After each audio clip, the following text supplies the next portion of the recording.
Hello les amis, bienvenue dans ce 10e jour du calendrier de l'Avent et aujourd'hui je suis heureuse de vous retrouver pour vous présenter mon point lecture du mois de novembre. Donc en novembre j'ai lu 9 livres, j'ai lu une BD et deux mangas dans cette sélection.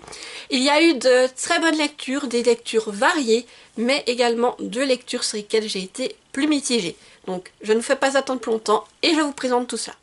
Ma première lecture, ça a été Les Doigts Coupés de d'Anne-Laure Cyr. Je sais jamais comment on prononce, je m'excuse, et c'est aux éditions Point. Je vous montre la couverture. Et là, en fait, on est à notre époque et on va découvrir la paléontologue Adrienne Sellarié qui va révéler une sépulture vieille de 35 000 ans. Et ensuite, on va assister au moment où c'est qu'elle va présenter cette sépulture à la presse. Et disons que cette sépulture a la particularité, c'est qu'à l'intérieur, on a retrouvé des empreintes de mains, mais toutes ont des doigts sectionnés, comme vous pouvez le voir ici. Et on se demande alors si on assiste, si on n'est pas en train de révéler, plutôt, le premier meurtre qui a été commis, en fait. Et suite à cela, on va changer de temporalité, on va repartir au fond des âges, et on va suivre Oli, une jeune femme qui a vécu à l'époque, et on va découvrir avec elle son envie de chasser alors que c'est interdit pour les femmes, et découvrir comment est-ce qu'elle vit à cette époque et comment sa tribu s'en sort. Voilà. Donc ici c'est une lecture à laquelle j'ai mis 6 sur 10. Donc déjà attention, il y a des trigger warnings, je tiens à vous préciser, c'est un polar, donc il y a certains sujets qui sont quand même assez sombres, et les trigger warnings sont notés au fond de ma chronique sur le blog au cas où si ça vous intéresse. Et là tout ce que je peux vous dire c'est que celui que je peux vous mentionner sans vous spoiler, c'est qu'on a affaire à de la mutilation quand on voit les traces de doigts de main avec les doigts mutilés. Voilà, je sais pas vous spoiler j'imagine. Alors on veut déjà parler de ce que j'ai apprécié dans cette histoire. Alors tout d'abord j'ai trouvé que c'était un récit intéressant. Et j'ai apprécié les sauts entre le passé et le présent qui sont faits en fait au présent. Comme je vous dis, on suit la paléontologue qui a découvert la sépulture. Et ensuite, elle va la présenter à la presse et on va voir comment est-ce qu'elle va interpréter et les suppositions qu'elle va faire sur les éléments qui sont retrouvés à l'intérieur de la sépulture. Ensuite, dans le passé, comme je vous disais, on suit Holly. On va découvrir sa famille, son mode de vie et ses aventures. Alors, ici, ce que c'est intéressant, c'est qu'on a une plume prenante, détaillée, et pour moi c'est vrai que j'ai beaucoup voyagé à travers les paysages de l'époque et ça c'était très intéressant et je m'y voyais vraiment dans ces paysages. Voilà que les animaux, pareil on va rencontrer plusieurs animaux spécifiques à l'époque et là aussi c'est intéressant d'aller faire les recherches sur Google pour voir à quoi ressemblait cet animal et on va découvrir également différents types d'Homo sapiens. Alors il y a les Homo sapiens mais également d'autres types de nos ancêtres et là aussi c'est intéressant de voir les différences qui peuvent exister entre ces différents homos. Et voilà, donc tout ça, ça m'a vraiment plu, ce voyage dans le temps. Alors, on se rend aussi très très vite compte qu'Holly a un caractère rebelle et qu'elle ne pense pas du tout comme le reste de la tribu. Et qu'elle tente également de repousser les règles qu'on lui impose. Et disons qu'au fil du récit, elle va faire certaines découvertes qui vont déjà lui permettre de démontrer que la femme est capable de réaliser d'autres tâches que celles qu'on lui attribue. Et elle met également en avant un certain savoir qu'elle souhaite partager avec les autres membres de sa tribu, mais également avec d'autres personnes. Et elle va vite se rendre compte en fait que de ce que les hommes sont capables de faire pour obtenir plus de pouvoir. Alors au niveau de ce que j'ai moins aimé, tout d'abord, je dois vous dire que je ne m'attendais pas à ce que ce récit aborde autant l'aspect sexuel. Dès qu'on arrive avec Holly déjà, il y a une certaine scène, on se dit d'accord, mais après, on va beaucoup en parler, on va voir quand même quelques scènes également. Donc je ne m'attendais pas à cela en m'engageant dans cette lecture. Et très rapidement, quand il y a eu le saut à l'époque, je me suis rendu compte que j'étais déstabilisée par la manière de penser des personnages. Je trouve qu'elle est très moderne, effectivement, et ça me semble trop révolutionnaire pour cette époque. Pour moi, ça collait pas avec l'époque. Alors c'était intéressant de les suivre, mais ça ne concordait pas avec l'époque qu'on nous dépeignait. Je ne pense pas qu'à cette époque, c'était les éléments qui sont mis en avant étaient leur principale priorité. Après, je peux me tromper, mais pour moi, ça me semblait trop révolutionnaire. Et c'est pour ça que j'ai eu du mal également à accrocher avec certains points qui sont évoqués à l'intérieur. Et pour terminer, le dernier point que je pourrais reprocher, c'est que c'est un roman qui est très court. Pour vous donner une idée, il fait... alors, l'histoire s'arrête vraiment ici. Il fait 210 pages. Et c'est écrit de manière assez quand même grande pour un poche et aérée. Donc c'est une histoire qui est courte. Et l'histoire, comment vous dire, se termine sur une idée de changement. Et vu où ça se termine, je trouve dommage d'avoir arrêté à ce moment-là. Je trouve que ça aurait été intéressant de continuer à suivre Rolly au fil des ans, quitte à faire certains sauts dans le passé, justement, dans le temps, plutôt, afin de la retrouver plus âgée et de voir ce qui lui serait encore arrivé à ce moment-là et de voir comment les choses ont évolué. Et ça, je trouve que c'est dommage, c'est peut-être ce qui m'aurait manqué, car voilà, on nous donne cette idée de changement, on interprète les choses comme on veut, mais je suis restée sur ma fin à ce niveau-là et je trouve que c'est dommage, et donc c'est pour ça que je lui ai mis cette note. Donc je trouve que c'est une bonne lecture, mais quand même, comme je vous dis, il y a certains éléments qui m'ont désarçonné et que je ne m'attendais peut-être pas forcément à retrouver là-dedans, c'est pour ça que c'est une note plutôt mitigée pour ma part. Après, ça se lit très bien.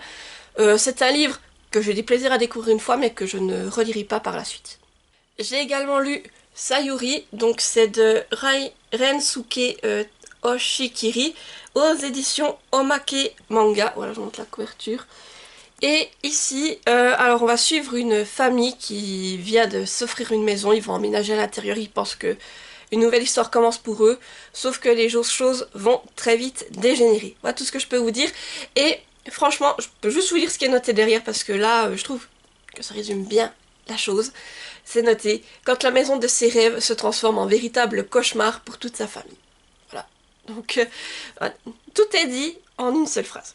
Ici, j'ai mis la note de 7 sur 10 à cette lecture. Alors là, pareil, il y a pas mal de trigger warning. On est sur de l'horreur façon japonaise, donc à la japonaise. C'est pas le même type d'horreur que l'américaine, hein, je vous préviens. Et disons que quand je dis il y a pas mal de trigger warning, au cas où, pareil, vous pouvez les retrouver tous dans ma chronique sur mon blog. Elles sont toujours tout au fond de la chronique. Là, tout ce dont je peux vous dire, c'est que, comme vous pouvez le voir, on a un fantôme, donc le fantôme égale à du paranormal et donc à un esprit. Voilà tout ce que je peux vous dire, parce que les autres, si je vous l'ai dit, c'est vous spoiler et c'est pas mon but. Après, c'est la manga, on va être très clair, je ne donnerai pas ça à un enfant parce qu'il y a quand même des scènes assez violentes à l'intérieur. Donc c'est clairement pour déjà des adolescents qui ont le corps bien accroché, voire des adultes. Alors, déjà, tout ce que je peux vous dire, c'est que c'est une histoire qui commence calmement. On va découvrir la maison, et comme je vous dis, cette maison, c'est synonyme de nouveau départ pour cette famille. Donc au départ, tout va bien, on découvre cette maison, on découvre la famille. Et on va dire que c'est quand même une famille assez nombreuse, parce qu'on a déjà le père, les deux parents avec leurs 3 enfants. Et en plus de ça, il y a les grands-parents qui viennent habiter avec eux, donc le grand-papa et la grand-maman. Donc vous voyez, il y a quand même pas mal de monde dans cette maison. Et très rapidement, on commence à se rendre compte que l'ambiance, elle devient étrange.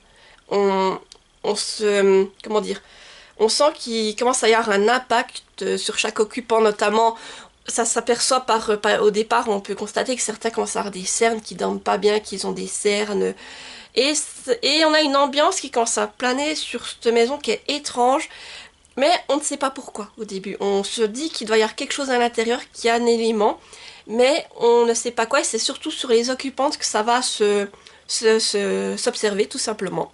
Et l'ambiance va s'assombrir et plonger progressivement le lecteur dans l'horreur, j'ai envie de vous dire.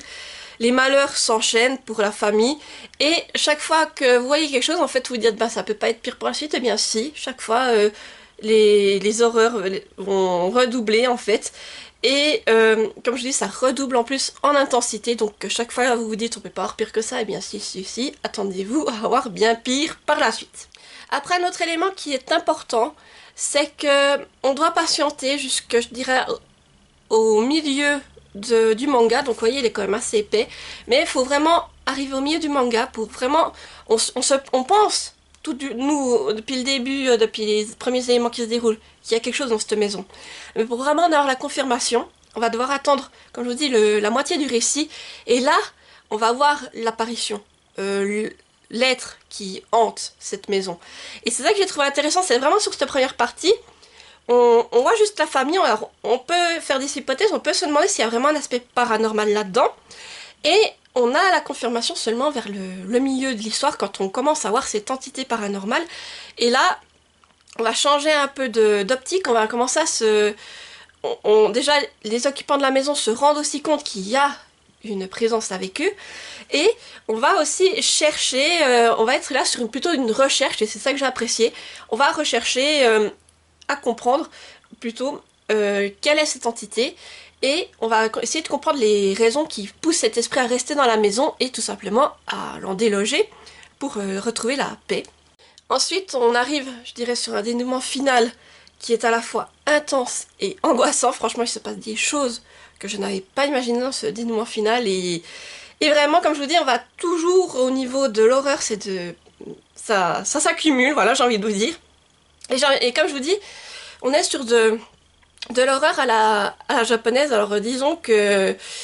Ils ont pas le même type d'horreur que, comme je vous dis, les films américains, ces choses-là, donc c'est totalement un autre style, et c'est ça qui fait froid dans le dos, la manière dont eux, ils nous présentent de l'horreur, et oui, franchement, il y a certaines scènes, je pensais peut-être que ça allait pas se dérouler comme ça, et puis chaque fois, surtout l'élément final, quand j'ai vu ce qui s'y passait, je me suis dit, mais oh là là, comment ça va se finir?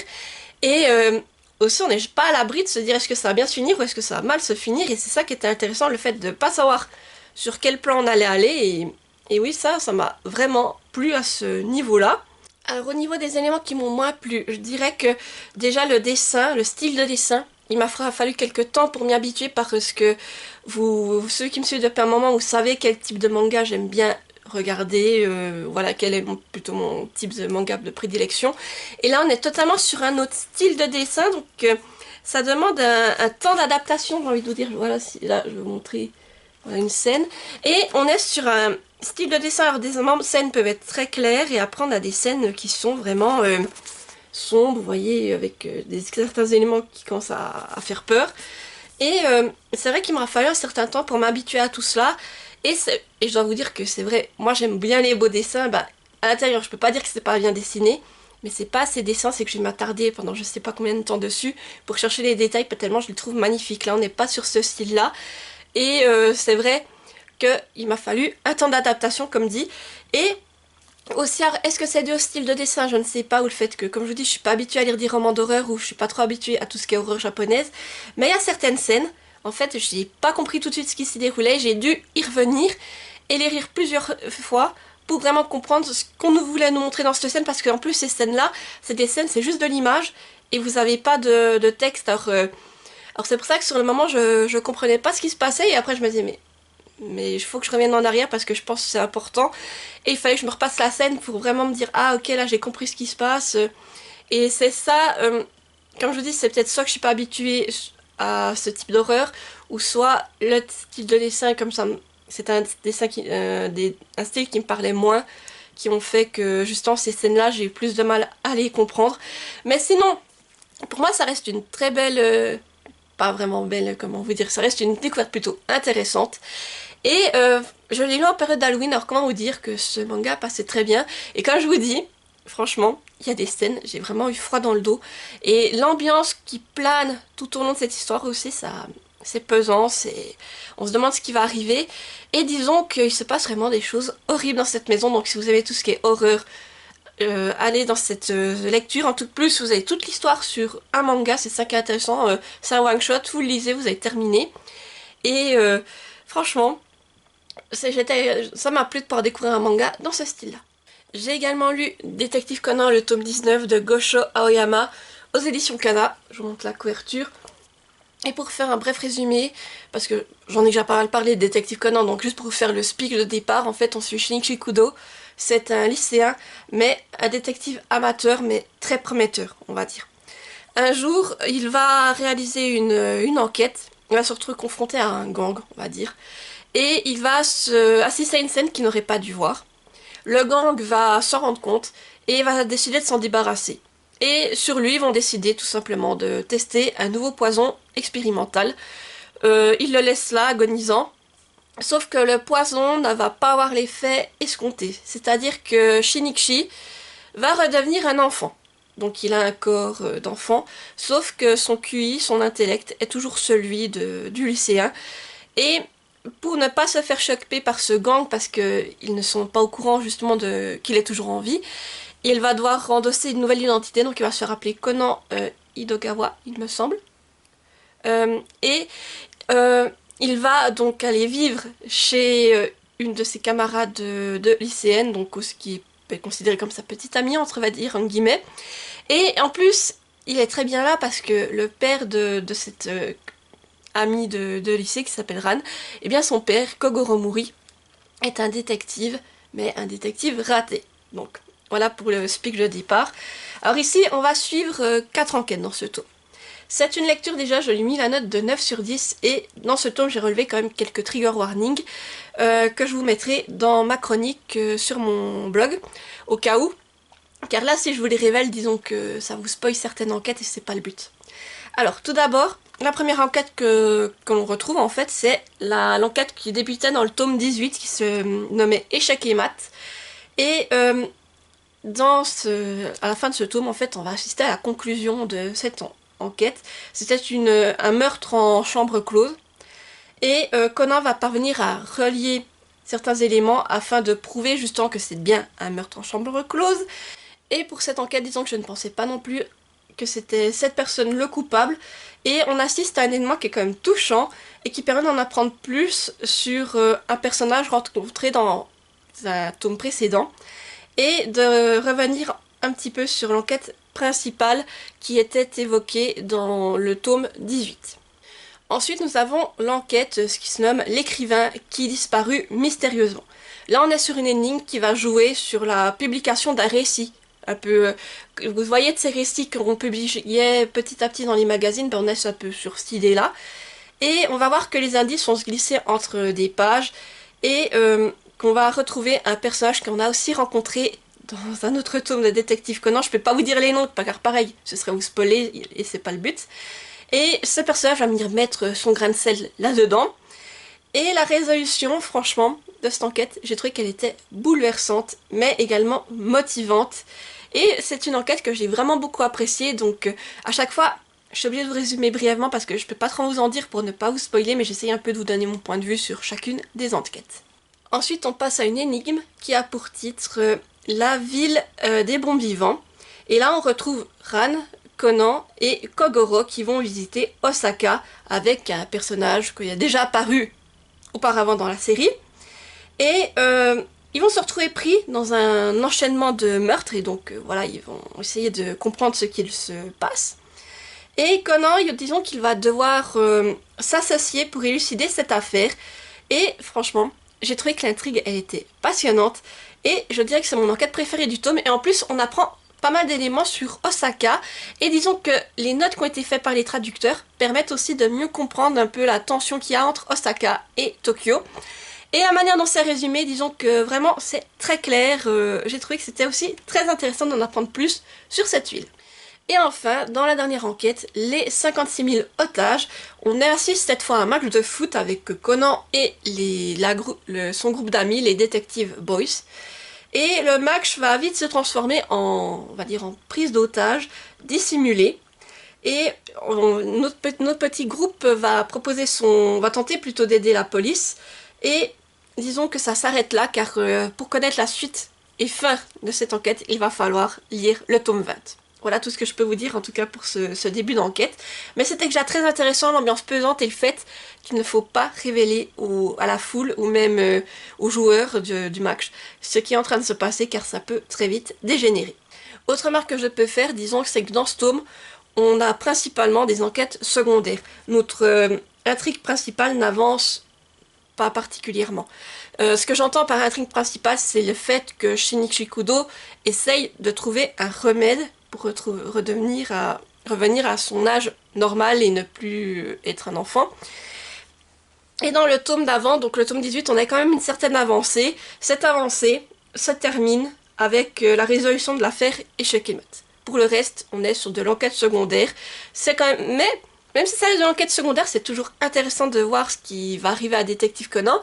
Et je suis curieuse de voir ses prochaines aventures et surtout de connaître la fin de l'enquête des 56 000 otages. J'ai également lu Tibéria, le 3e tome, Les 5 cloches de David Chop en auto-édition. Voilà, donc la couverture qui est juste magnifique, et donc il s'agit du dernier tome de cette trilogie. Ici, pour vous faire un résumé du premier tome, sans vous spoiler, on suivait le jeune Netfer. En fait, nous sommes dans une région Tibéria qui a vécu par le passé un grand cataclysme. Les différentes provinces ont été séparées, aujourd'hui elles sont reliées par des ponts. À l'heure actuelle, c'est le roi Larsham qui est monté sur le trône et qui dirige donc toutes les contrées, même si elles sont éloignées les unes des autres, et arrive à maintenir une certaine paix. Sauf que, on va dire que cette paix, voilà, tout le monde pense que c'est l'idéal pour la période actuelle. Et notre jeune Netfer, en fait, va aller faire une bêtise. Il va chez la mage du village, il va lui dérober un livre. Et dans ce livre, il va découvrir des éléments qui vont remettre en doute tout ce qu'il croyait savoir. Et là, on va donc il va commencer à faire des découvertes et se lancer dans une quête. Voilà tout ce que je peux vous dire sans trop vous spoiler. Dans ce tome-ci, comme vous pouvez vous en douter, on va avoir la bataille finale. On va souhaiter détrôner le roi Larsam, qui n'est pas si généreux qu'il en a l'air, hein, je vous le dis, parce qu'on a vu des choses au fil des tomes qui détrompent cette image. Et aussi, on se rend compte que ça va être le combat final et qu'on va essayer de détrôner le roi pour rétablir un certain ordre et pour la sécurité aussi de Tibéria. Voilà tout ce que je peux vous dire. Alors ici, c'est un livre auquel j'ai mis 9 sur 10. Alors attention, dans ce tome, il y a pas mal de trigger warning. Alors il y en a déjà quelques-uns dans le second, mais dans celui-ci, on va dire il y en a quand même pas mal. Alors avant de vous lancer dans sa lecture, si vous voulez les connaître, tout est dans mon blog. À la fin de la chronique, vous avez tous les trigger warnings de mentionner. Je ne vous les dis pas là pour ne pas vous spoiler. Mais disons que dans ce tome, déjà dans le tome 2, il y avait des choses déjà assez horribles qui s'y passaient. On se disait qu'on ne pouvait pas faire pire. Et bien justement, si dans ce tome, il y a des choses encore plus horribles qui se déroulent. Et vraiment, franchement, c'est bien fait. Mais je ne pensais pas qu'on allait arriver à ce niveau-là d'horreur. Donc tout ce que je peux vous dire pour ce tome, c'est que ça a été un tome vraiment palpitant. Déjà, on commence par un saut dans le passé, afin de découvrir la jeunesse du roi Larsham. Et on se rend bien compte que c'est un personnage qui est fourbe, sans scrupules et qui est prêt aux pires horreurs pour conserver le pouvoir. Ça, on s'en était déjà rendu compte auparavant, mais là, ce saut dans le passé nous permet vraiment de découvrir en quoi il est lié au grand cataclysme qu'il y a eu à l'époque. Et j'ai envie de dire aussi, on a tout ce début et les éléments qui vont se dérouler au fil du récit qui vont encore renforcer cette impression qu'on a déjà.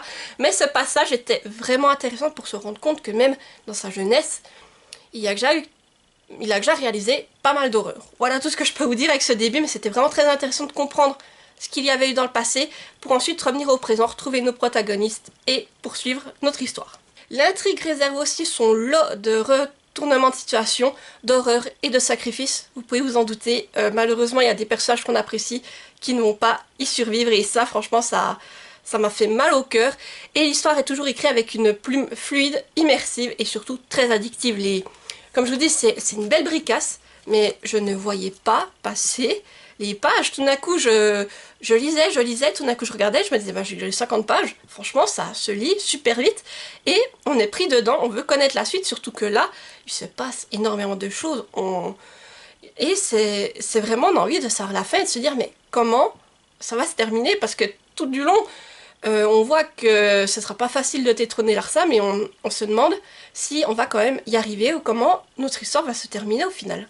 Donc comme je vous disais, là on est vraiment sur la bataille finale, elle occupe une bonne partie de l'histoire et grâce à la narration multiple on va être sur différents fronts avec différents personnages et ça c'est intéressant car vraiment on passe d'une région à l'autre et à chaque fois il se passe énormément de choses. Alors quand on quitte les personnages que l'on suit, on a hâte de les retrouver pour savoir ce qui va arriver, puis après on revient vers d'autres personnages, on voit eux ce qui se déroule de leur côté.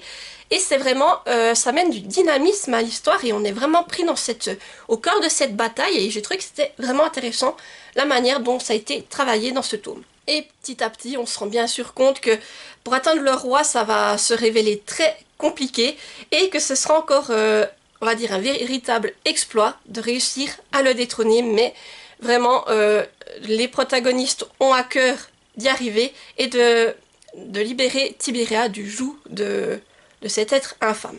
Dans ce tome, tout ce que je peux vous dire aussi, c'est que les rebondissements et les émotions s'enchaînent. On n'a aucun répit qui est laissé à nos protagonistes. Vraiment, ça s'enchaîne, ça y va. Et même pour nous, on n'a pas de répit. C'est vraiment, on y va, ça s'enchaîne entre rebondissements et vraiment moments d'émotion également. Parce qu'il se passe des choses. Mon petit cœur, il en a vécu là des palpitations à travers cette lecture. Mais vraiment, c'est tout ce que je recherche. Et je me suis régalée à ce niveau-là. Autre point que j'ai vraiment apprécié, c'est qu'on a aussi pu retrouver les anciennes créatures qu'on a vues dans les tomes précédents et en découvrir une nouvelle qui était vraiment très intéressante et que je vous laisserai découvrir en lisant ce tome. Mais vraiment, on voit que les créatures ont aussi une place très importante là-dedans. Et j'étais contente de retrouver, je vous avais dit dans le tome 2, j'ai beaucoup apprécié le dragon. On le reverra également dans ce tome, et le dragon, c'est vraiment la créature que j'ai préférée à travers l'histoire, même si la nouvelle créature que l'on rencontre est également très intéressante, en tout cas de mon point de vue. Et comme je dis, elles ont une place très importante aussi dans le combat. Et quand on croit qu'on va enfin pouvoir se reposer, que tout cela c'est un peu derrière nous, qu'on va pouvoir voir ce qui va arriver tranquillement par la suite aux autres personnages, eh bien non, l'auteur nous tient en haleine avec un nouveau retournement de situation qui va nous occuper jusqu'à la dernière ligne de l'histoire. Donc pour vous dire, il n'y a vraiment aucun moment de répit là-dedans. Même le dénouement final, quand on pense que c'est terminé, c'est vraiment, il n'y en a plus, mais non, il y en a encore. Et là, vraiment, j'ai trouvé que c'était bien fait parce que vraiment, on a cette notion un peu ouais, on se sent pris à se dire, mais non, il n'y a pas encore une nouvelle menace qui va planer sur cette région alors qu'ils viennent de terminer cet énorme combat. Eh bien, on a le doute jusqu'au bout. Et vraiment jusqu'aux dernières lignes, et ça, j'ai trouvé que c'était incroyable la manière dont c'était réalisé. Et la manière dont ce récit se termine, j'ai envie de dire, on est vraiment en pleine action quand ça se termine. Et la dernière phrase nous donne vraiment une idée de ce qui va arriver, mais on ne le voit pas. Mais c'est pour ça, ça se termine vraiment en pleine action. Nous, étant donné ce qui est dit dans la dernière phrase, on sait ce qui va arriver, mais on arrête là, et voilà. Et ça, j'ai trouvé que c'était vraiment génial, la manière dont c'était fait. Donc vraiment, cette lecture, cette saga, je ne peux que vous la recommander si vous aimez tout ce qui est aventure, fantasy, magie. C'était vraiment incroyable, je me suis régalée tout du long, même si c'est des belles pavasses. Mais franchement, il n'y a pas un seul moment où je me suis ennuyée dans cette saga. J'ai vraiment dévoré les livres et je ne peux que vous la recommander. Puis là, c'est vraiment un 9 sur 10, c'est une mention honorable. Il manquait pas grand chose pour arriver au stade du coup de cœur et je me suis régalée. Et je vais me la garder de côté pour la relire dans quelques années. Donc là, pour ce tome, c'était le plus gros. Il fait plus de 600 pages, mais c'est écrit quand même grand et assez aéré. Donc comme je vous dis, quand vous êtes pris dedans, vous voyez pas les pages passer et c'est ça qui était juste incroyable. Et donc je remercie encore l'auteur qui a eu la gentillesse de m'envoyer ce service presse et de me permettre ainsi de découvrir sa trilogie. Mais en tout cas, je me suis régalée. Et comme je vous dis, si vous la voyez un jour en librairie ou que vous tombez dessus sur un site de vente en ligne ou n'importe où, foncez, ça vaut vraiment le détour.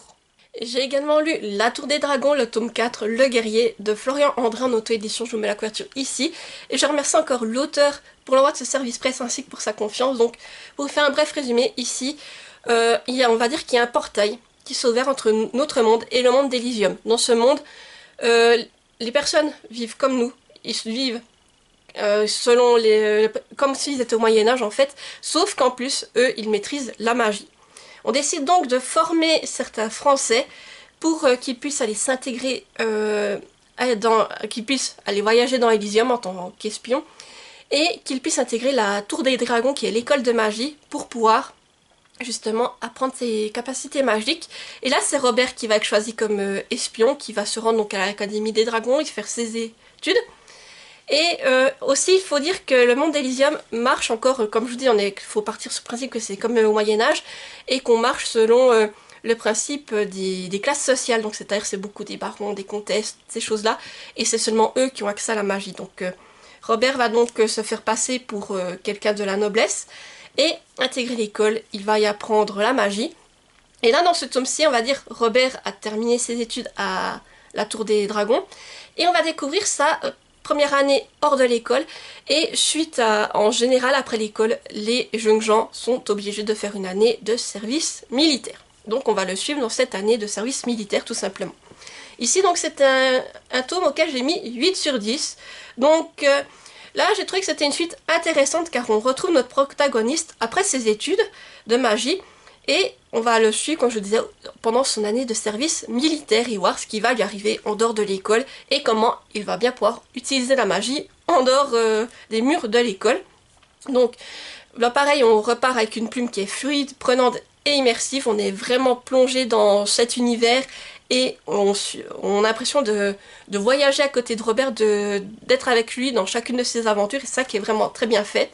Alors au long de l'histoire, on va confier plusieurs missions à Robert et grâce à ces missions qu'il va devoir réaliser, on va avoir, je trouve, une vision plus approfondie sur certains territoires d'Elysium et sur les menaces qui peuvent menacer justement ce territoire.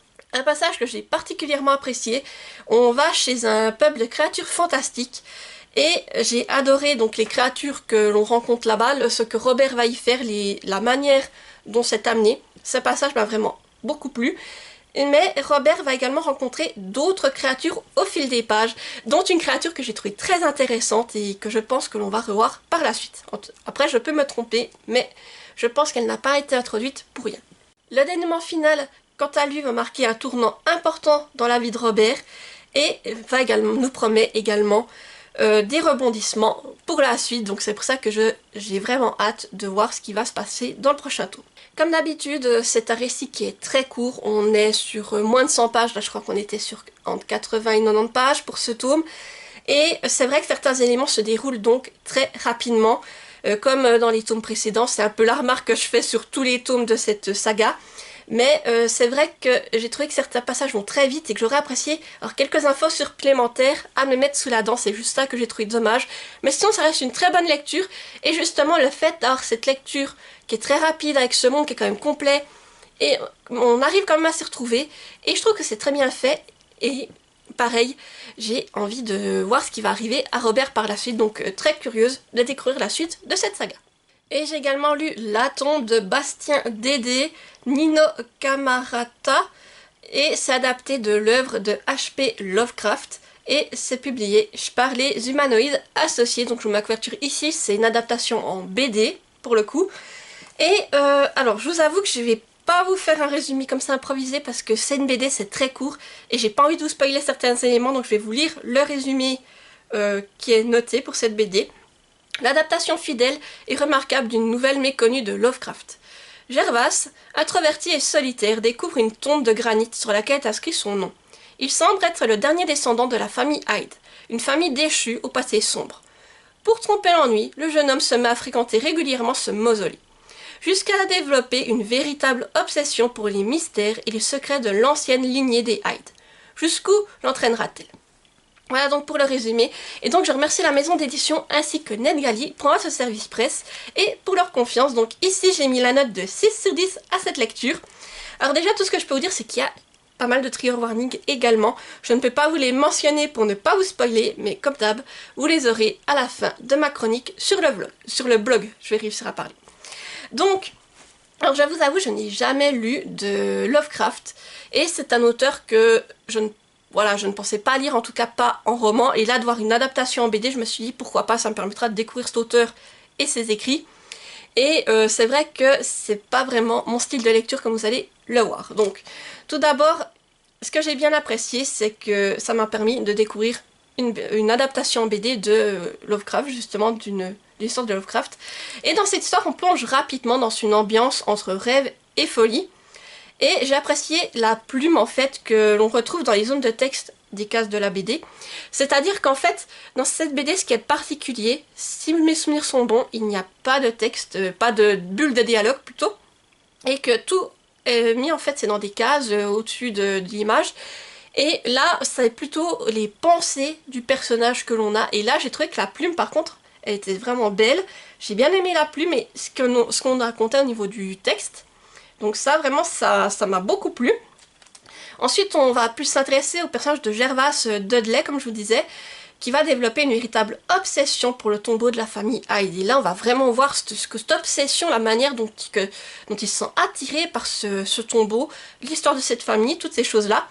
Et on joue aussi, j'ai trouvé, sur la notion de réincarnation, en fait, en découvrant l'histoire d'un des membres de la famille Hyde et l'effet que va avoir le mausolée sur notre personnage de Gervas. Et ça, j'ai trouvé que c'était intéressant la manière dont c'était amené, car en fait, on ne sait pas à quoi on peut se fier, ce qui est vrai, ce qui n'est pas vrai, et ça, vraiment, on a cette notion un peu de folie, qu'on ne sait pas à quoi se fier, d'obsession, qui est là, et puis tout du long, on a cette ambiance qui est pesante, et que l'on retrouve à travers la BD, et ça, j'ai trouvé que c'était très bien réalisé. Et bien entendu, on a un aspect qui est assez morbide quand même, qui est abordé dans cette histoire, et aussi une impression de flou qui vont nous suivre jusqu'à la fin. Et ça aussi c'est intéressant parce que tout du long on ne sait pas vraiment à quoi, comme je vous dis, à quoi on peut se fier, et c'est ça qui est vraiment intéressant, qu'on se dit est-ce qu'il est fou, et par moments on se dit est-ce qu'on va basculer avec lui dans cette folie. Et les illustrations, je trouve elles étaient très bien réalisées, elles sont immersives, avec des planches qui peuvent se montrer à la fois très sombres, mais à contrario, on peut avoir aussi des planches avec un panel plus vif et chaleureux au niveau des teintes, et c'est ça qui est vraiment très intéressant, ce mélange entre sombre et clair. Je vous mettrai un exemple ici pour que vous puissiez voir le style de dessin, mais je trouve que aussi le style de dessin, ça allait bien avec ce que l'on voulait représenter, et aussi cet enchaînement de couleurs, mais en restant pas mal du côté du sombre, même s'il y a quand même, comme je disais, quelques teintes qui sont beaucoup plus chaleureuses. Et autre point que j'ai trouvé très intéressant, c'est que les premières pages, en fait, vont nous permettre de mieux comprendre l'auteur, donc H.P. Lovecraft, et on va nous parler un peu de sa vie, dans quelle période il était au moment où il a écrit la tombe, et aussi nous parler de ses inspirations et que l'on peut retrouver à travers différentes de ses œuvres. Donc ça, j'ai trouvé que c'était vraiment intéressant, surtout pour quelqu'un comme moi qui est vraiment novice, qui ne connaît pas du tout l'auteur, qui n'en a jamais lu. Donc c'était intéressant d'avoir ce point avant de découvrir la BD, et aussi de savoir comment est-ce qu'il s'est inspiré et pourquoi il aborde beaucoup certains thèmes dans ses histoires. Alors maintenant, on va passer aux points que j'ai moins appréciés, qui ont enlevé des points justement à cette histoire et qui font que pour moi, c'est assez mitigé. Donc déjà, je dois vous avouer que malgré tout, moi, pendant toute cette lecture, je me suis sentie vraiment perdue. Pour moi, il y avait un manque d'éléments pour que vraiment, je pense qu'il me manquait peut-être quelques détails ou peut-être quelques planches pour que vraiment j'ai cette notion que j'allais basculer dans la folie avec notre personnage. Et comme je vous dis, moi j'ai vraiment cette impression d'être perdue. C'est ça qui a peut-être aussi fait que j'ai été moins réceptive à l'histoire et à ce qu'on voulait nous faire passer à travers ce récit. Je dois aussi dire que je n'ai pas compris certains éléments qui étaient représentés dans les dessins. Alors comme je vous ai dit, je ne connais pas du tout l'univers de Lovecraft. Alors est-ce que ça a un sens qu'on retrouve aussi ces éléments dans d'autres de ses titres? Mais pour moi, le fait de les avoir eus là, je me disais mais qu'est-ce que ça fait là? Quel est le lien? Ok, ça peut aller avec la folie, mais je ne comprenais pas l'intérêt. Je ne voyais pas vraiment ce que faisait, pourquoi ces dessins étaient là. Et je dois dire également que le dénouement final m'a laissé assez dubitative, dans le sens où je ne savais pas vraiment comment l'interpréter. Car voilà, je me suis retrouvée, j'ai fermé ce livre et vraiment je me suis sentie un peu comme quand j'avais lu Marche ou crève de Stephen King, le fait de me dire je me suis sentie encore plus perdue, de me dire mais comment je dois interpréter ça. Et là, ça a aussi été ce cas-là de me dire mais je ne sais pas quoi en penser, comment l'interpréter, cette fin. Et que ça m'a encore, comme j'étais déjà perdue de base, ça m'a encore plus perdue. Voilà. Et je dois dire que, effectivement, cette lecture a été sympathique dans le sens où elle m'a permis de découvrir une œuvre de l'auteur, tout simplement, parce que c'est, comme je vous dis, je ne pense pas que je me serais procuré de ces romans lors d'avoir une adaptation BD. Je me suis dit, pourquoi pas? Ça te permettra de voir ce qu'il a écrit. Et moi, je pense finalement, après avoir lu cette BD, que je ne suis malheureusement pas le public le plus réceptif pour ces œuvres et pour ce type de récit. Mais voilà, j'aurais quand même tenté l'expérience et ça m'aura permis de lire pour une fois du Lovecraft. Voilà. Du coup, si vous aussi, vous aimez les œuvres de Lovecraft, ou si vous y connaissez déjà plus que moi et que vous voulez découvrir une adaptation en BD, eh bien je pense que ça pourra vous plaire. En tout cas, moi, ça m'aura permis de me faire ma propre expérience, même si elle n'a pas été très concluante. Mais voilà, au moins, je suis quand même heureuse d'avoir pu découvrir cette BD. J'ai également lu La voleuse de livres de Marcus Zusak aux éditions Pocket. Voilà, je vous montre la couverture. Et là, au lieu de vous faire un résumé improvisé, parce que j'ai peur de trop vous en dire, je vais vous lire le résumé du livre, ce sera plus simple. L'heure est venue. Bien peu sont ceux qui peuvent échapper à la mort. et plus rares encore ceux qui réussissent à éveiller sa curiosité. Liesel Memminger y est parvenue. 3 fois cette fillette a croisé la mort et 3 fois la mort s'est arrêtée. Est-ce son destin d'orpheline dans l'Allemagne nazie qui lui a valu cet intérêt, ou sa force extraordinaire face aux événements? À moins que ce ne soit son secret, celui qui l'a aidé à survivre et a même inspiré à la mort ce joli surnom, la voleuse de livres. Voilà, donc c'est un livre qu'on a fait en lecture commune, ça a été une excellente découverte pour ma part, et je lui ai mis la note de 8 sur 10. Alors tout d'abord, il y a des trigger warnings à l'intérieur, comme vous pouvez vous en douter. Nous sommes en période de Seconde Guerre mondiale, et nous sommes en plus en Allemagne, donc comme trigger warning, on peut relever la mort et la guerre, ce ne sera pas vous spoiler, je pense de vous le dire, mais pour les autres cas où, je vous les note sur ma chronique, sur mon blog, où c'est que vous pouvez les retrouver, car quand même, je pense que ça peut spoiler certains éléments. Alors déjà, cette lecture, je vous avoue que ça, si on l'avait pas lu en lecture comique, je pense qu'elle serait encore dans ma pile à lire. Et ce serait bien dommage, car c'est un de ces livres qui dort dans ma pile à lire depuis des années, au final, je pense que c'est à cause de la taille du livre que j'hésitais à le sortir, et maintenant que je l'ai lu, je me dis mais pourquoi est-ce que je l'ai laissé aussi longtemps à l'intérieur? Donc déjà, c'est une histoire que j'ai trouvée bouleversante. Il n'y a pas d'autre mot, franchement. Et aussi, ce qui est intéressant dans cette histoire, c'est qu'on a un narrateur bien particulier, car le narrateur, c'est la mort, avec un M majuscule. Voilà, et la mort, on va dire, c'est beaucoup de choses en fait, car elle arrive à nous glisser des anecdotes ou à nous donner des détails sur des événements futurs. Donc c'est-à-dire que la mort, elle peut vous parler d'un personnage et vous dire son destin, et par moments même, j'ai envie de dire, la mort, elle vous spoil certains éléments. Mais vous continuez votre lecture en espérant que ce qu'elle vous a dit ce soit faux, et vous essayez presque de l'oublier jusqu'à ce que un événement particulier arrive et que là vous vous dites ah oui c'est vrai, la mort nous avait prévenu. Mais ça, je trouvais que c'était vraiment intéressant d'avoir ce narrateur particulier à travers la mort. Et aussi la mort va nous permettre de se rendre compte de l'horreur qu'était la Seconde Guerre mondiale, car la mort va aussi nous parler. Alors, elle nous raconte l'histoire de Liesel, ou des fois elle l'a rencontré, de ce qui s'est passé entre-temps pour Liesel, mais la mort nous raconte également son travail en fait, et le fait qu'elle a été appelée à je sais pas quel endroit et qu'elle a dû ramasser des milliers d'âmes. Et là on se rend vraiment compte de l'horreur qu'a été la Seconde Guerre mondiale et du massacre que ça a été. Et c'est ça qui est d'autant plus intéressant, c'est quand ces passages avec Liesel qui sont peut-être des fois plus légers, mais derrière, avec la mort, on se rend compte que vraiment ce qui se passait derrière tout ça. Et là, j'ai trouvé que c'était bien amené à ce niveau-là. Bon, après, pour Liesel, comme je disais, c'est un peu plus léger peut-être que les passages où on voit la mort qui ramasse ses âmes. Mais Liesel, elle a quand même connu des moments horribles, mais aussi des instants vraiment heureux auprès de sa famille d'accueil. Et des amis qu'elle va se faire au fur et à mesure de l'histoire, et j'ai beaucoup apprécié le lien qu'elle va développer avec Hans, c'est son père d'adoption, et vraiment on voit que c'est un lien fort et très très beau, magnifique, j'ai trouvé.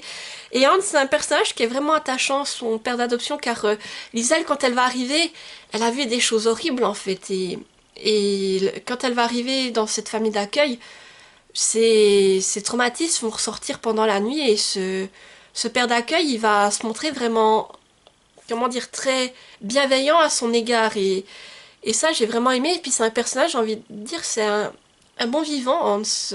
Il essaye toujours d'aider les gens, même si c'est à son désavantage, mais c'est quelqu'un qui est vraiment très sympathique, qui est attachant tout simplement.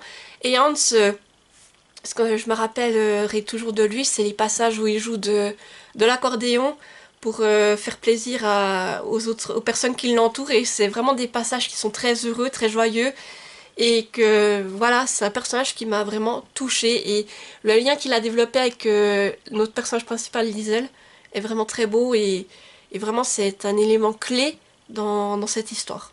Autre fait qui est très intéressant à l'intérieur, c'est qu'on a des histoires secondaires qui sont accompagnées d'illustrations. Et ces histoires secondaires, alors je trouve à la fois elles sont très belles, les différentes que l'on rencontre, parce qu'il y en a plus vers le début et une autre qui est plus longue vers la fin. Et aussi on a des illustrations des fois qui vont s'intercaler et ces illustrations sont vraiment très fortes et en même temps elles démontrent la réalité de cette époque en fait, ce qui est le quotidien de ces gens à travers des choses qui sont, comme je vous dis, c'est des dessins très forts, voire horribles des fois, mais qui démontrent leur quotidien et là aussi ça a été... C'est bouleversant ce qu'on nous montre, mais le dernier récit notamment, je l'ai trouvé très beau également par le message qu'il essaye de véhiculer. Liesel, elle va se retrouver très vite attirée par les livres et la lecture, à cause d'un élément particulier que je ne peux pas vous révéler. Et Liesel aussi, elle a un désavantage, c'est qu'en fait, elle a eu un prix du retard en lecture, alors du coup elle va fournir un travail acharné pour combler son retard, et son papa va justement, Hans, va justement l'aider là-dedans. Et justement son but, c'est de pouvoir réussir à lire les livres qu'elle a envie de découvrir, et surtout de parvenir à comprendre chaque mot qu'il y a à l'intérieur. Donc on va voir le travail acharné qu'ils vont faire les deux pour pouvoir faire que Liesel puisse déjà combler ce retard de lecture, mais aussi par la suite qu'elle parvienne à lire les livres qu'elle a envie de lire. Comme je vous ai dit, c'était une lecture commune et il y avait, on avait un découpage et quand je devais m'arrêter, des fois c'était très compliqué. Parce que j'avais envie de découvrir la suite du récit de Liesel et chaque fois c'était un plaisir de retrouver ses parents d'accueil, en fait, sa famille d'accueil, ses amis. Et j'avais envie de savoir aussi ce qui allait lui arriver par la suite, car malgré tout, c'est une belle bricasse, mais l'histoire est prenante et on a envie de savoir ce qui va se passer par la suite. Et je vous avoue que même si quand même il y a beaucoup de passages que j'ai appréciés, il y a aussi certains passages qui sont beaucoup plus oppressants, étant donné les situations qui décrivent. Et là, c'était aussi très dur à lire parce qu'on se sentait vraiment opprimé comme Liesel l'était. Et voilà, pour moi, je trouve que c'était très intéressant car vraiment on était dans différentes ambiances, tout simplement. Le dénouement final, alors comment vous dire, il était à la fois renversant, rempli d'émotions, et franchement c'était, oui, vraiment dur à lire en fait par moments. Et le récit en plus, ce qui est bien quand même malgré tout, c'est qu'il se termine en nous permettant de savoir exactement ce qui arrive à chaque personnage.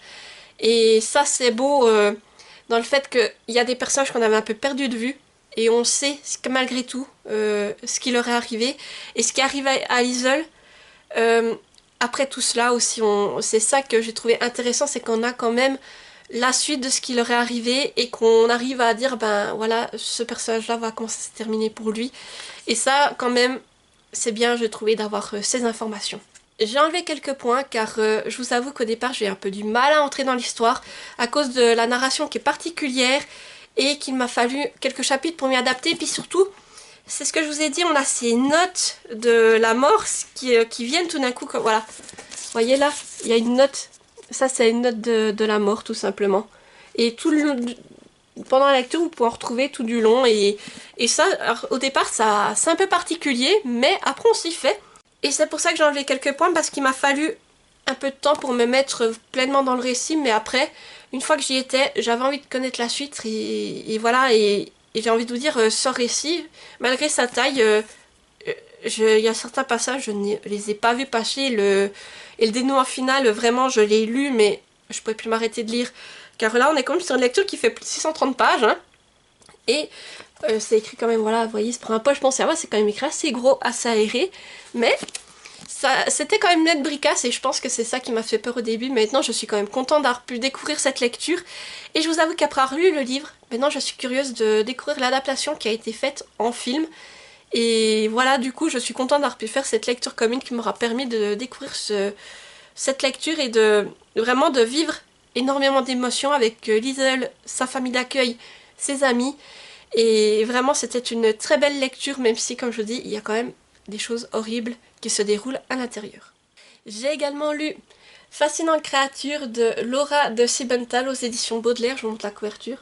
Et je remercie encore l'autrice qui a eu la gentillesse de m'envoyer ce service presse, ainsi que pour sa confiance. Et là on va suivre Anna Oswald. C'est une jeune fille qui a des dons particuliers, mais malgré tout qui vit normalement. Elle suit ses études Et elle a un lien très fort avec sa sœur jumelle et sa meilleure amie. Et tout se passe pour le mieux. En fait, Anna, il y a juste la nuit, elle fait des rêves particuliers où c'est qu'elle... Ses rêves l'emmènent toujours au même endroit et puis elle va essayer de découvrir exactement pourquoi. Sauf que sa sœur va être enlevée. Voilà tout ce que je peux vous dire pour le résumé sans trop vous en dire. Donc ici c'est une lecture à laquelle j'ai mis la note de 8 sur 10. Alors nous avons plusieurs trigger warnings. Je ne vais pas tous vous les mentionner parce que sinon ce serait vous spoiler. Tout ce que je peux vous dire c'est qu'on a le trigger warning de l'enlèvement. Voilà, comme vous pouvez vous en douter. Sinon les autres vous pouvez les retrouver sur mon blog si vous voulez quand même aller les voir. Donc là j'étais curieuse de découvrir la plume de l'autrice ainsi que son univers après ce qu'elle m'avait décrit. Et franchement j'ai trouvé que l'histoire elle était vraiment intrigante. Dès le début, franchement, j'ai été prise dedans et je voulais savoir ce qui allait arriver à Anna et aux autres personnages. Donc, bien entendu, on découvre rapidement que les particularités d'Anna et ça, j'ai vraiment apprécié ce côté-là. Et Anna aussi, on va dire, elle a un attachement particulier pour tout ce qui est les plantes, toutes ces choses-là. Et ça, ce côté-là, j'ai vraiment apprécié aussi la manière dont c'est décrit. Et on va dire, Anna, elle a une petite serre où c'est qu'elle cultive ses plantes. Et ça, c'est quelque chose que j'ai bien apprécié, les moments où elle est dans sa serre en train de... avec ses plantes. Et aussi, comme je vous ai dit, elle a un lien très fort avec sa sœur jumelle et sa meilleure amie. Et ça, on va s'en rendre compte aussi très rapidement dans l'histoire en suivant leur aventure au quotidien. Et ça, j'ai trouvé que c'était aussi très bien réalisé. On va dire que le récit commence à se corser lorsqu'Anna rencontre un beau jeune homme qui est assez sûr de lui. C'est là, on va dire, que les choses vont commencer un peu à virer, tout simplement. Mais il y a également, comme je vous disais, le mystère qui plane autour des rêves d'Anna, qui l'emmène toujours au même lieu et qu'elle va essayer de comprendre en fait pourquoi est-ce qu'elle voit toujours ce lieu. Et on va dire qu'il s'y passe des fois des choses particulières, mais je ne peux pas vous en dire plus pour ne pas vous spoiler. Donc les péripéties vont se succéder et on va dire que la magie et les créatures fantastiques vont être de la partie, notamment les vampires. C'est voilà, une lecture de vampires, vous savez qu'en ce moment je suis dans ma période vampire, donc c'est tout ce qu'il me fallait. Et là j'ai apprécié la manière dont on va intégrer les vampires justement à cette histoire et c'est ça qui m'a beaucoup plu dans ce récit. Et on va dire aussi qu'une romance se développe gentiment au fil de l'histoire. On va dire que d'abord notre protagoniste ne s'en rend pas vraiment compte et ensuite elle va vraiment prendre conscience de son attachement vers un certain personnage. Et ça j'ai trouvé que c'était aussi bien amené, ça c'était bien réalisé. Et je trouve qu'ils allaient bien ensemble également, le couple, voilà. Je ne vous en dis pas plus, pareil pour ne pas vous spoiler. Et Anna, on va dire que dès l'enlèvement de sa sœur jumelle, elle est vraiment prête à tout pour la sauver. Et on va dire que tout cela va l'amener à découvrir un monde sombre et sur lequel justement elle n'a aucun pouvoir, même si ça reste dans notre réalité à nous. Mais on voit tout de suite qu'il y a cet aspect plus sombre et ça aussi j'ai bien aimé les passages qui se déroulent là-dedans. L'histoire se termine par un dénouement final qui est palpitant et riche en émotions. Et autre fait que j'ai trouvé intéressant en fait, c'est que l'autrice nous propose à la fin 2 petits bonus qui nous permettent de mieux comprendre le passé de 2 personnages secondaires que l'on croise dans le récit. Et ça c'était intéressant également, le fait d'avoir en bref leur histoire. Et on est sur une plume aussi, ce que j'apprécie, qui est entraînante, accessible et prenante. Après, pourquoi j'ai enlevé quelques points en fait, c'est que c'est une histoire qui est assez rapide. Et ce que j'aurais apprécié, c'est d'avoir quelques détails en plus à mettre sous la dent, notamment dans certains passages où j'aurais aimé en apprendre plus sur certains personnages. Voilà, avoir plus d'informations à leur sujet et c'est ça qui m'a un peu manqué dans ce récit. Mais sinon, ça reste une très bonne lecture, c'est agréable.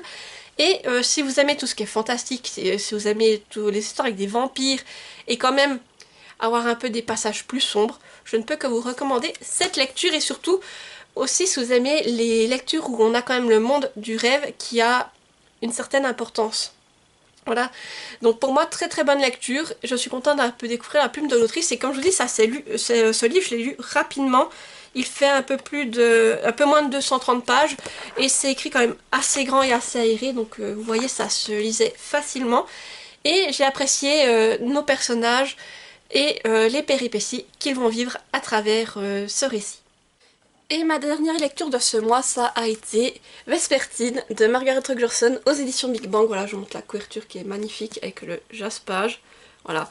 Et du coup, là, pour faire un bref résumé, on est dans un monde en fait où les morts reviennent sous forme de spectres qui s'en prennent aux humains. Et on va suivre Artemisia, qui est une jeune femme qui est une sœur grise. Et le rôle de ces sœurs grises, en fait, c'est de purifier le corps des défunts afin qu'il ne se transforme pas en spectre. Sauf qu'un jour, le couvent d'Artemisia va être attaqué par des soldats qui sont possédés par les esprits. Et Artemisia n'aura pas d'autre choix que de faire appel à un esprit antique qui était enfermé dans une rune. Dans un artefact, qu'est-ce que je dis? Oui, dans un artefact. Et donc de faire appel à cet esprit pour sauver son couvent. Sauf que par la suite, eh bien, elle va se rendre compte que c'est un esprit qui est très puissant. Et elle peut risquer à tout moment la possession. Voilà pour le résumé. Donc ici c'est une lecture à laquelle j'ai mis 7 sur 10. Donc déjà on a des trigger warnings, vous pouvez vous en douter. Notamment il y a des spectres, des esprits, on parle de possession également. Et on a des cadavres on va dire. Parce que comme je vous ai dit, le rôle des sœurs grises c'est de purifier le corps des défunts, donc les cadavres. Voilà. Après je ne vous révèle pas les autres pour ne pas vous spoiler. Mais sachez qu'ils seront tous dans ma chronique sur mon blog. Alors, comme je disais, ici j'ai mis la note de 7 sur 10 car déjà, ce que j'ai apprécié c'est que c'est un univers qui est sombre, qui tourne autour des esprits qui vont s'en prendre aux humains. Et après on découvre aussi petit à petit le rôle des sœurs grises qui est important pour éviter que les cadavres se transforment justement en esprits vengeurs. Donc ça c'est également intéressant. Et on voit très vite que ce rôle, il convient très bien à Artemisia, car elle ne se sent pas à l'aise en société, et on va dire qu'elle a un caractère particulier qui fait qu'elle est mise à l'écart, et c'est aussi ça que j'ai apprécié, qu'on voit clairement qu'Artemisia, c'est un personnage qui n'a pas les codes en société, on va dire, nous on le voit comme ça, parce que, et puis quand les gens la regardent, ils voient quelque chose qui fait qu'elle est différente, en fait, j'ai envie de dire, et aussi le fait qu'elle n'est pas à l'aise dans les foules, toutes ces choses-là, et puis que le fait d'être une sœur grise, le fait de travailler avec des cadavres, par contre là ça lui va très bien. Et ça j'ai trouvé que c'était bien fait, cette représentation qu'on a au niveau du livre, et j'ai apprécié à ce niveau-là. Mais l'attaque du couvent va tout changer, et Artemisia va donc devoir prendre une décision importante lorsqu'elle se retrouve possédée par le puissant esprit, donc le puissant revenant.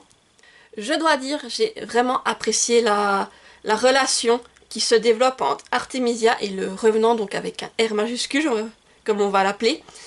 Et on va dire c'est une relation qui est vraiment entre doute et confiance, car le revenant, il peut la trahir à tout moment et tenter de la posséder à tout moment, mais il lui révèle aussi des informations intéressantes et importantes, et on va dire aussi qu'il la force à prendre soin d'elle. Donc vous voyez, c'est vraiment, on joue sur ces deux entre vraiment doute, confiance, et ça j'ai vraiment apprécié cette relation qu'il y a entre les deux, qui se construit, et je trouvais que c'était très très très intéressant de voir, surtout que le revenant se manifeste une fois qu'il l'a possédé, il se manifeste en fait comme une présence dans sa tête, et puis qu'ils peuvent discuter entre eux, mais le revenant on n'entend pas ce qu'il dit, mais par contre Artemisia est obligée de lui répondre à voix haute pour que le revenant puisse comprendre, et ça j'ai trouvé que c'était pas mal, et puis justement aussi il faut rester discrète car si les gens, en la voyant faire ça, peuvent comprendre qu'elle est possédée ou ils peuvent croire qu'elle est complètement barjo.